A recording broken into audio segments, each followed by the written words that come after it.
Okay, I think we're live on YouTube, which is great.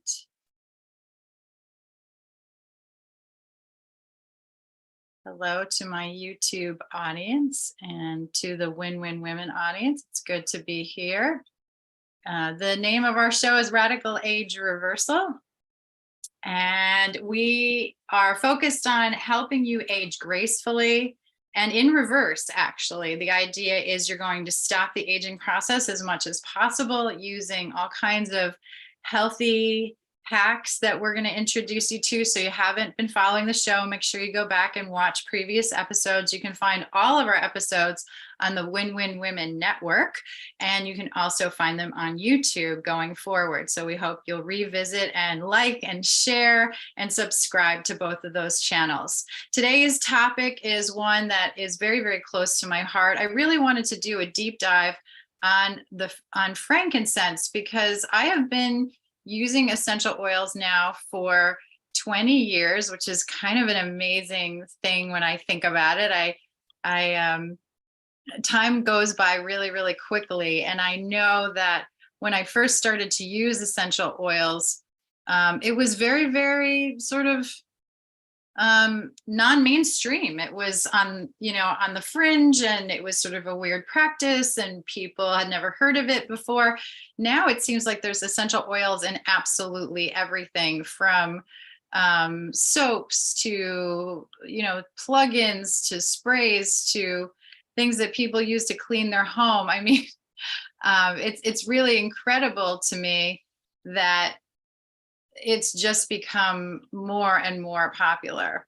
So the only thing that I'm noticing, though, is that some of the essential oils that I was first introduced to don't have the I don't know if they don't have the people who are using them don't have the deep understanding of why they're so important, and they're not using them on a daily basis. So I wanted to go back to the basics, and I wanted to really talk to this audience in particular about the most important essential oils, the essential oils you should be using each and every day of your life, no matter how old you are. If I had a brand new grandchild, for example, I think my first gift for that grandchild would be a bottle of frankincense oil, and I would teach the parents to use that essential oil through the child's life and continue to use it honestly every single day. I know sometimes using essential oils can be confusing. It's a little bit like cooking. There's so many herbs, there's so many spices, the same thing. There's so many essential oils. When do you use them? How do you use them? What do you do when they seem to do the same thing? But there are really unique essential oils that I think should be part of your everyday use. They're the most powerful. They're the most well-researched. They have the most documentation on them, both in its anecdotal form, like stories that you hear from people, and in research form, highly funded research that then has real evidence-based results. So I wanted to start out with sharing a story with you about my experience with frankincense, because if you've never used it before, I promise you the first thing you have to do, of course, is go, you can contact me, or you can go to anyone you know who's part of dōTERRA, and you can open an account and then order your first bottle of frankincense oil. That would be step number one. And once you get that bottle of frankincense oil, and I would get the 15 ml bottle, so it comes in a roll-on, but it also comes in this 15 ml bottle.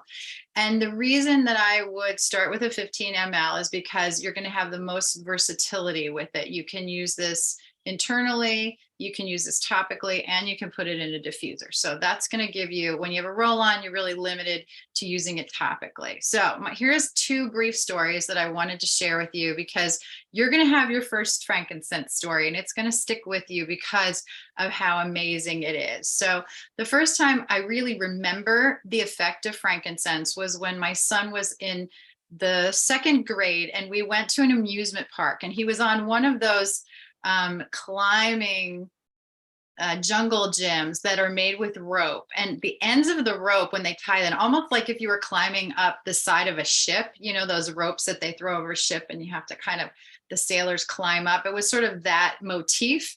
And at the end of the ropes were like a very, very hard plastic end that was tied off so that, it was sort of heated and then capped, but it wasn't really a cap. It came to a point. So if you were climbing in the middle of the rope, you didn't get hurt at all. But if you touched the outside of the rope, if you touched those spikes, it literally could slice through your skin.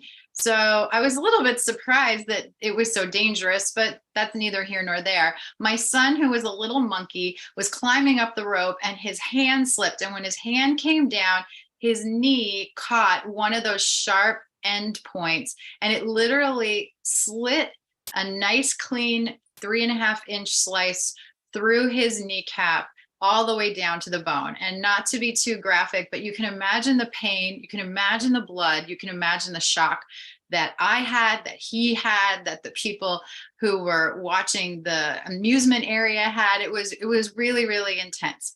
And for some reason, I had a bottle of frankincense in my diaper bag. I grabbed the frankincense sort of in that typical mother panic, or maybe you weren't a panicky mother. At that kind of moment, I was really, really panicking, and I was in a different state. We were far from home. So I wasn't even sure like what the next step was, right? So do we take him to a hospital nearby? Do I try to bandage him up and get him home? We were 2.5 hours away, like all of these different things going through your mind. But one of my reactions was to grab the frankincense. And usually when people talk about essential oils, the rule of thumb is 1 to 4 drops, 1 to 4 drops, right? We use very little bit of an essential oil because of its potency and its power. So if you're using a capsule, 1 to 4 drops. If you're putting it on your skin, 1 to 4 drops. I didn't follow that rule. I guess I was kind of reverting to my more is more attitude. And I literally took the top of the oil off and I started to shake. And you can see like how much oil, I think you can see how much oil I even got in my hand right now just by shaking that much oil into my hand. But I was really, really aggressive. I literally like put him on the ground and we took the oil and I shook it into his, into the cut. And then I took my hands and I remember I put them on the back of his neck and I put them in front of his face. And I just said, just keep breathing, keep breathing. Cause you know how little kids are when they're in shock and they're in pain, right? So what did I notice? I noticed a couple of things.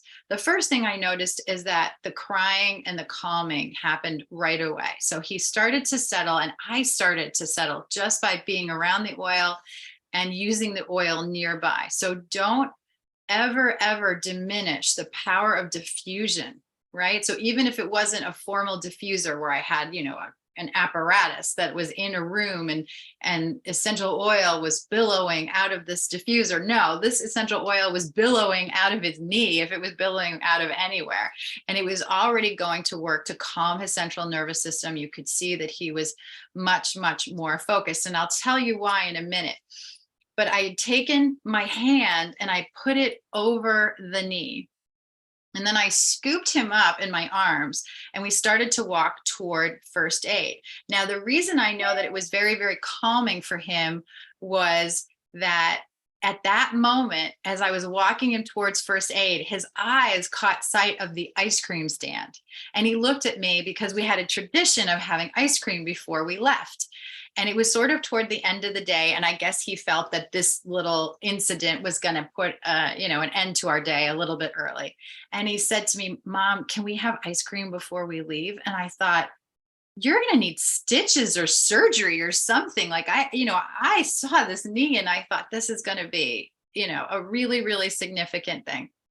And I said, I don't even remember what I said. The next moment, I heard ice cream. The next moment I saw first aid. And I remember we put him on like almost like an examination bed, like that you would see at a doctor's office.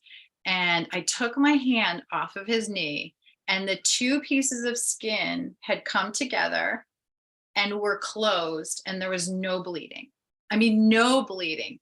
And the woman said to me, she like poked her, the nurse poked around by the incision and she said, the skin is really tightly knit, that it had actually started to, like, almost like a liquid Band-Aid, right? It had, I think that's what she thought I had used, it had kind of glued together.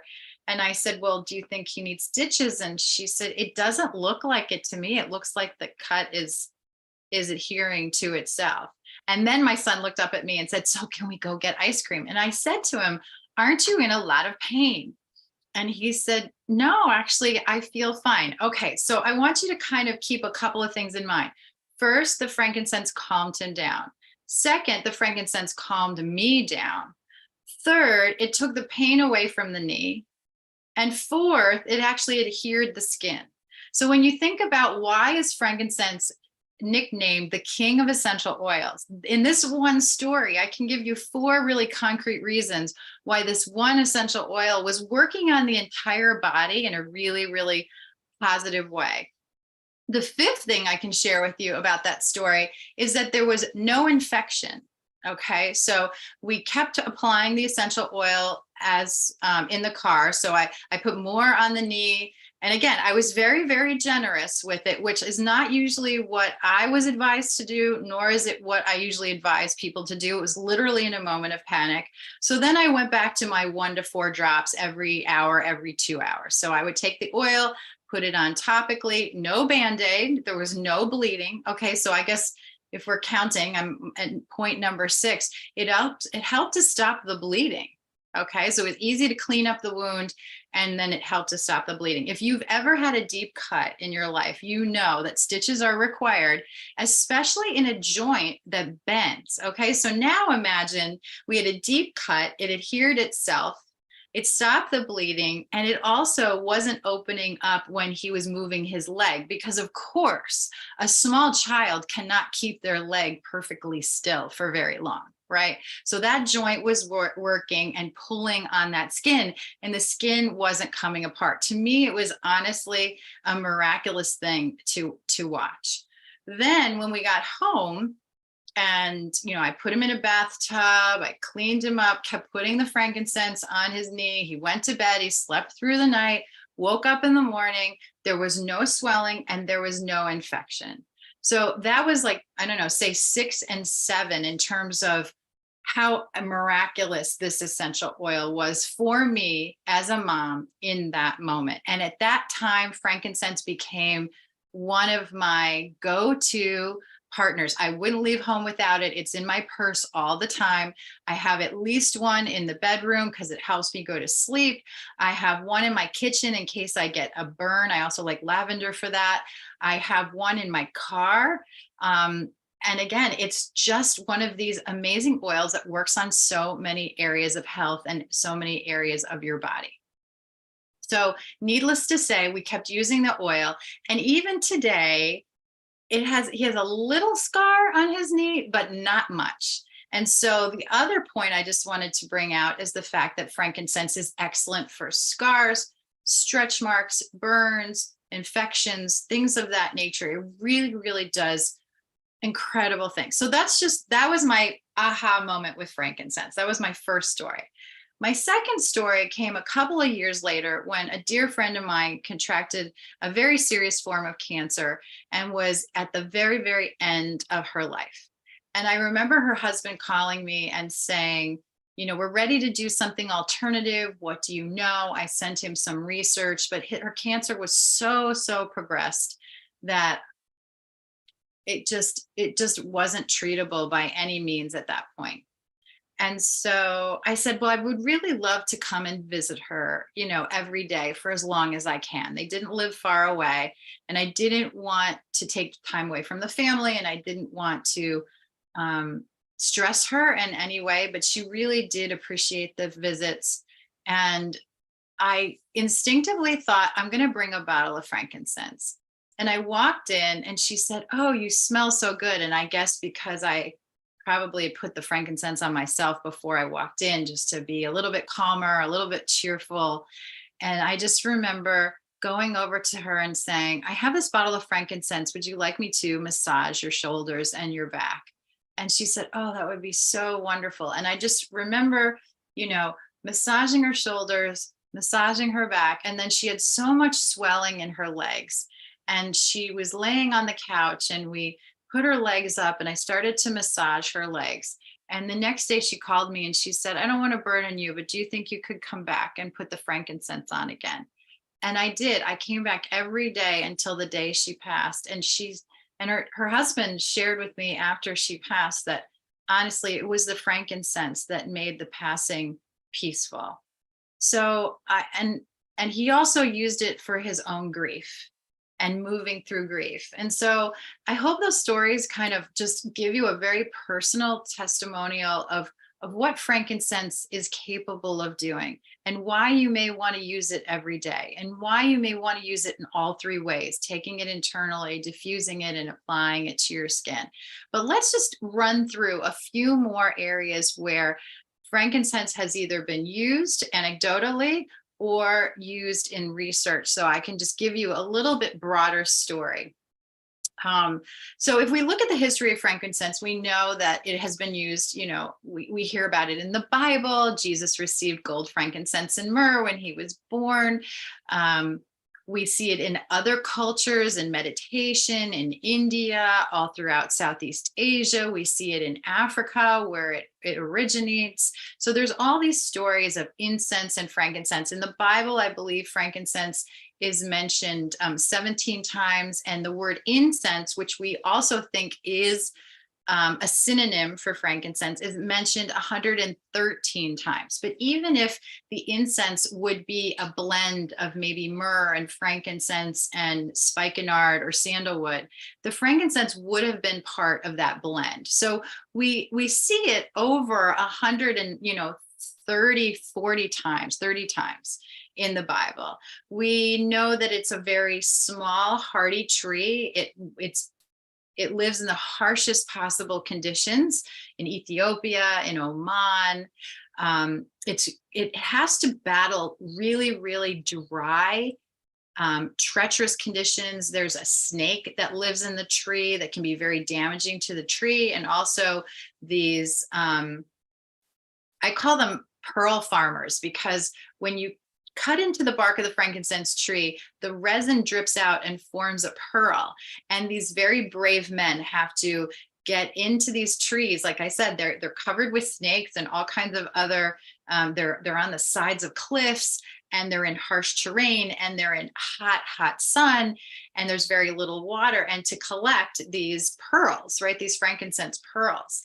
And then those are distilled through steam distillations. But the shrub or the tree itself has these beautiful white flowers or pale pink flowers, and it yields this resin. And that's where the magic is, in the boswellic acid, in the other chemical constituents that are in frankincense, one being alpha pinene, which would give it sort of a tree smell if we're talking from that profile, alpha thujone, which would give it some of its antibacterial qualities. There's a lot there. And then of course limonene, which I think is part of the reason it's looked at as an anti-cancer oil. So let's talk a little bit. We covered chronic stress and anxiety. It reduces pain and inflammation. Remember, I saw it right there with my son's knee. It's going to boost your immune system. So just imagine when you have a trauma, your immune system can go to work, but sometimes it's tired or it's overworked and it can't do the job it needs to do. So if you start to feel sick, one of the things I like to do actually is just take your frankincense and drop a couple of drops under your tongue. Now, one of the things, and we're going to get to this later in the presentation, is it's been highly studied for its impact on dental health. So if you take that oil in your mouth, move it around your mouth as much as possible, especially trying to coat your gums. Now, it's been known to improve gingivitis. It's been known to reduce plaque, and it's been known to improve breath. In the Middle East, it's actually what is used for dental health. So we tend to use products that have a lot of mint in it, but you can actually make a very simple toothpaste out of baking soda and frankincense oil, and literally just get a little dish, put your baking soda in it, dip a damp toothbrush in it, add a drop of frankincense to the toothbrush, and there you go. And just look at how white your teeth become. You're going to wake up in the morning and you're going to have, like you don't have that cotton mouth or that where you feel like your mouth isn't clean. It's going to still feel clean even after a few hours of sleep.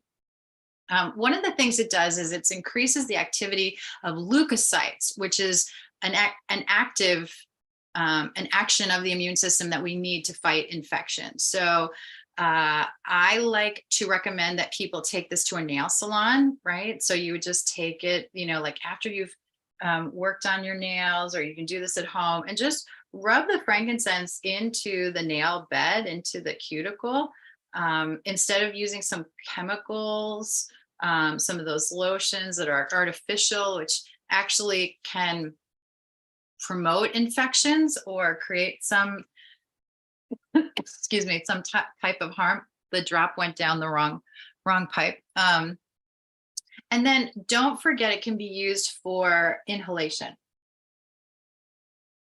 So I do like to put this in a diffuser. For those of you who might be on a budget and you think, oh my gosh, putting 10 or 20 drops into a diffuser is a little bit more too expensive than I want, you can drop just one drop in your hand. Okay, rub it together and inhale it, or you can take one drop and put it on your fingertip like that and just touch it under your nose. Okay, that's a really good way to diffuse an essential oil. The other thing you can do is actually take the oil, and it's great for those wrinkles. So you can see I'm just like very gently patting it around my eye, just like that. Okay, so you don't have to use that much. You can do this twice a day, and it's going to help with the wrinkles, but it also will actually get absorbed into the tissues. And it's been documented that it's actually something that promotes good vision. Some people say it's helped with glaucoma. Some of these are anecdotal testimonials. I think it's been studied for its ability to actually improve vision. You might want to go and do some deeper research on that. It can be applied topically for pain, inhaled for emotional stability, and taken internally for cellular health. So we know when our cellular health breaks down, we end up with chronic diseases and autoimmune diseases and cancers and things like that. So getting ahead of the curve is part of what radical age reversal is all about. So our show is giving you the things that you need, or the ideas that you can implement in your everyday life to kind of hold back some of the things that creep in, the negative diseases of aging that creep in the older we become chronologically. But we don't have to succumb to these diseases of aging. We know that good sleep, which is something frankincense helps with. I would diffuse frankincense for maybe just 15 minutes before you go to bed. Take it on your hands and put it on your pillow, put it on your linens. Sometimes before I go to bed, I just like to take frankincense and I'll put it right here on my neck and right here, just at the base of my neck. Sometimes I put it here to support my thyroid, right? So there's a little notch here you can use to support your thyroid, but you will start to breathe that essential oil into your nose and into your lungs. Another thing you can do, which I really like, is you can just dab the frankincense on your fingertips, okay? And then what you can do is rub your fingertips together and massage it into your scalp. It's really good for your scalp. It's going to increase blood flow and circulation. And you know what's great about this? If you have hair loss, or you know anyone who's has hair loss from stress or maybe illness or genetics, just by massaging with the frankincense into the scalp line, you can see it's not making my hair greasy. So you can do this on clean hair. You can do this on wet hair. You can do this. I would keep it in for a while. So I wouldn't put it in and then wash your hair. Maybe put it in at night. And if you want to wash your hair in the morning, but really you won't see it, cause your hair to be greasy at all, and it smells just wonderful. My favorite pairing with frankincense is actually grapefruit. So if you're looking for a really nice perfume blend, and one of the reasons that blend works so well is both of those oils have very high limonene content, and limonene is that great cancer fighting chemical. So I always call that a perfume with a purpose. So when I blend frankincense and grapefruit together, I feel like I have a really good cellular protective perfume that I can wear, I can smell, I can even ingest, which is a really cool thing about doTERRA oils. They have a supplement label you can see on the side, which means that they are safe to ingest. And the recommendation is 1 drop. But you can do that 1 drop every few hours if you want. Now, there's some really cool studies that have been done on different types of cancer, especially breast cancer, pancreatic cancer, and bladder cancer. But there are other cancers that we're seeing now that have had some really positive responses to frankincense, including any type of tumor, right? So one of the things we know about frankincense is it does cross the blood-brain barrier. Again, if you wanted to work on brain health, because we know it's actually good for memory, it's been shown to help people with Alzheimer's and Parkinson's disease. So you could diffuse that, or you could just rub it on your temples here, or there's a notch in the back of your neck where your skull and your spine connect, and you could go ahead and just gently massage that area. I also like to put it behind my ears. If you're someone who has tinnitus, that ringing in the ear, there's a bone behind your ear called the mastoid bone. You could go ahead and put the frankincense on the mastoid bone. You could also use frankincense if you have a skin infection or asthma. You could rub it on your chest for an asthma attack, help you breathe. Obviously, you want to make sure you talk to your doctor. This is not considered by any way, shape, or form medical advice. Most of this that I'm sharing with you is either my personal experience, things I've read in books, other things people have shared with me, or some of the studies that I've found online. So I want you to do your own research, talk to your physician, and ask them if frankincense from doTERRA is something that they would find helpful in your daily routine. So we talked about aging skin. It's a great beauty product. Cleopatra used frankincense every day. It actually helps to improve hormone levels in both men and women, and it's good for digestion. So let's say, for example, you're out to dinner and you ate too much, or the food was too spicy, or you just don't feel great. Again, you can take your frankincense and just 1 or 2 drops on your tongue, and then just hold it in your mouth. Now, one of the other things I like to do, I could talk about frankincense forever, but just take your tongue that has the frankincense on it and then gently press it to the roof of your mouth and breathe. And that pathway actually stimulates your pituitary gland. So just getting in the habit of doing that once or twice a day. Now, some people don't like the taste, so I find it a little astringent. It would be in the astringent bitter family of tastes. You can actually add this to a capsule. So that's another thing that you can do. But again, the rule of thumb is 1 to 4 drops. Before we close for today, because we like to keep these sessions to a half an hour, I just wanted to make sure that I haven't missed anything. Oh, a couple of other things like warts or bug bites. There's some really cool anecdotes about people using it for that. Laryngitis. Also, putting it over your liver might be helpful for liver health. But if you were to go online and search frankincense and research, you would be astounded at the number of studies that have been done on this incredible oil. We have a lot of documentation from all over the world, and it's well worth your time. These are the reasons why the frankincense is considered the king of essential oils. And when you decide to build an essential oil collection, it would be really wonderful if you started with frankincense and made sure that you always have at least 2 bottles of frankincense in your home and access to at all time. I also think this makes a really great gift for a new mom or dad when a baby comes, because it's gentle. You can put the frankincense on the bottom of the baby's feet. Remember, there are so many stories about frankincense being given to children. The most famous is probably the story of Jesus in the manger and the Magi bringing the frankincense and myrrh and gold.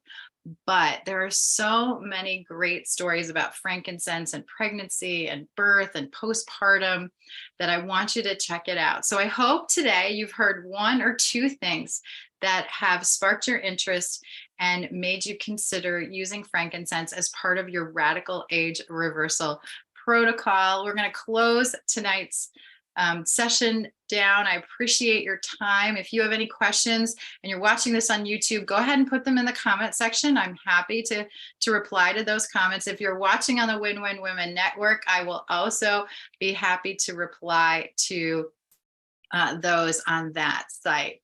But we hope you'll join us next week, also Tuesday at 4 o'clock Eastern Time, for another episode of Radical Age Reversal. Thanks so much for joining me.